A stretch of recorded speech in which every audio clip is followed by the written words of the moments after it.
The Lonely Chicken and the Brave Goose. Once upon a time, on a quiet little farm, there lived a chicken named Clucky and a goose named Gander. Clucky was small, with feathers as soft as clouds, but she was shy and often stayed close to the coop. Gander, on the other hand, was tall and proud, with long, graceful wings. He loved to swim in the nearby pond and explore the fields beyond the farm. Clucky admired Gander's courage from afar, but never had the courage to talk to him. One day, as she pecked at the ground, Gander waddled over and said, "Why don't you come explore with me? The world is full of wonders, and I'd love to show you." Clucky hesitated. "I'm afraid. What if something bad happens?" Gander smiled kindly. "You'll never know what you're missing if you don't try."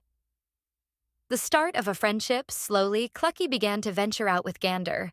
He showed her the sparkling pond where dragonflies danced on the water. He led her to the edge of the woods, where wildflowers bloomed in colors she'd never seen. Gander would flap his wings and tell Clucky stories of his dreams to fly far, far away to a big lake he had heard about, where the water stretched as far as the sky. "I wish I were as brave as you," Clucky said one day. "You are," Gander replied. "You just don't know it yet."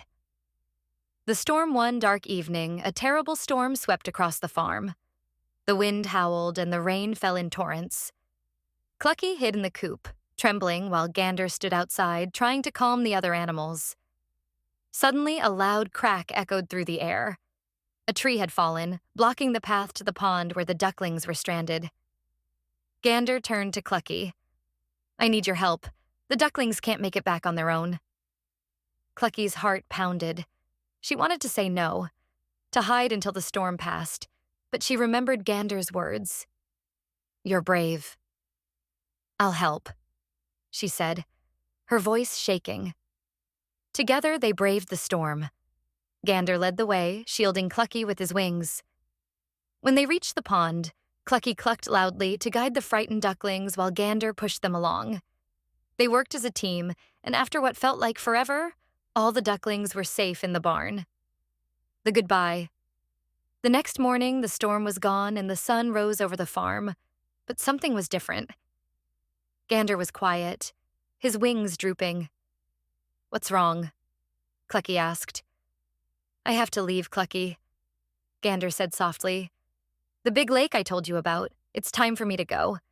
Geese like me are meant to fly far away." Clucky's heart sank. She had never felt so sad. "But I'll be all alone again." "No," Gander said, nuzzling her gently. "You've grown braver than you think. You helped me save the ducklings. You can do anything now." With tears in her eyes, Clucky watched as Gander spread his wings and soared into the sky. She stood there until he was just a speck in the distance. A new beginning days turned into weeks, and though Clucky missed Gander, she found herself exploring the farm on her own. She taught the ducklings how to find the best worms and even ventured to the pond to watch the dragonflies.